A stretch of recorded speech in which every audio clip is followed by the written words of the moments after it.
চলবে না যে আজ থেকে 25 বছর আগে বিল গেটস বলে গিয়েছেন যে banking is important but banks are not. আজকে 25 বছর পরে বিল গেটসের সেই ভবিষ্যৎবাণী সত্য হচ্ছে।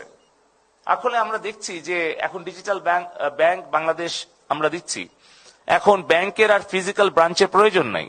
ঠিক একই রকম ভাবে ব্লকচেইনকে কেন আমরা ফাউন্ডেশনাল একটা টেকনোলজি বলছি, যে এটা শুধুমাত্র ডিড রেজিস্ট্রেশন, ম্যারেজ, ডিভোর্স রেজিস্ট্রেশনই নয়, এটা শুধুমাত্র প্রোডাক্ট ট্র্যাকিংই নয়, পুরো বিশ্বের একটা মৌলিক পরিবর্তন করে ফেলবে মানি ট্রানজ্যাকশনের ক্ষেত্রে, ডিজিটাল কারেন্সির ক্ষেত্রে। তো এই ধরনের একটা টেকনোলজি যদি এখন থেকেই আমরা আয়ত্তে না আনি, তাহলে তো আমরা বিশ্ব থেকে পিছিয়ে পড়বো, ছিটকে পড়বো।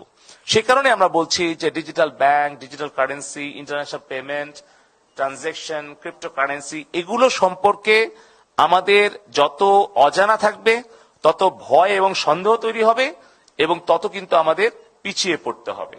সে কারণে আমি মনে করি যে আমাদের এই যে ব্লকচেইন অলিম্পিয়াড গত 4 বছর ধরে আমরা করছি, এর ফলে একদিকে যেরকম সচেতনতা তৈরি হচ্ছে, অপরদিকে আমাদের সক্ষমতা তৈরি করারও রাস্তা তৈরি হচ্ছে। তবে আমি একটু স্টাডি করছিলাম যে আর কোন কোন জায়গায় আমাদের ভবিষ্যৎ 41 সালে স্মার্ট বাংলাদেশে ব্লকচেইন ইউজ করা যায়।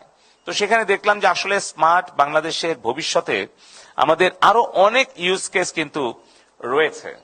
একটা বললাম digital banking system, digital currency introduction, এর পাশাপাশি হয়তো ভবিষ্যতে খুব বেশি দিন লাগবে না, এখন যেরকম ডিজিটাল রেজিস্ট্রেশন, সেন্সাস সবকিছুই হচ্ছে,